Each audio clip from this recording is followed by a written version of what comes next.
তামান্নাদির বিয়ের পিঁড়ি তো তোমরা সবাই দেখেইছো, আর বিয়ের পিঁড়িটাকে এত ভালোবাসা দিয়েছো, এত পছন্দ করেছো সকলে, তার জন্য অসংখ্য ধন্যবাদ। শুধু বলবো এভাবেই সব দিন আমার কাজকে ভালোবেসে আমার পাশে থেকে যেও। এটা ছিল তামান্নাদির বিয়ের কাজকৌটো। তামান্নাদির সেরকম কোনো ডিমান্ড ছিল না, শুধু বলেছিল কাজকৌটোটা যেন সাইজে বড় হয় এবং সুন্দর করে বানিয়ে দিই, আর কাজকৌটাতে তাদের যেন নাম লিখে দিই দুজনের। আমি যখন জিজ্ঞাসা করেছিলাম বরের পাঞ্জাবির কালার কি করব, তখন সে আমাকে তাদের বিয়ের কার্ডের একটি ফটো পাঠায় এবং বলে আমি যেন এরকমই করে দিই। তো তার কথা মতো আমি স্কাই কালারের পাঞ্জাবি করেছি, যেটা ছিল বিয়ের কার্ডে, এবং গাছকৌটার পেছনে দুজনের নাম লিখে দিয়েছি সুন্দর করে, আর গাছকৌটোর মাঝে মাঝে বসিয়েছি হোয়াইট পাল বিডস।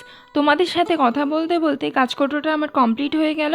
তোমরা জানিও এটা কেমন হয়েছে, আর ভালো লাগলে অবশ্যই তোমরা অর্ডার করতে পারো তোমাদের বিশেষ দিনের জন্য। দেখা হবে আবার অন্য কোনো ভিডিওতে।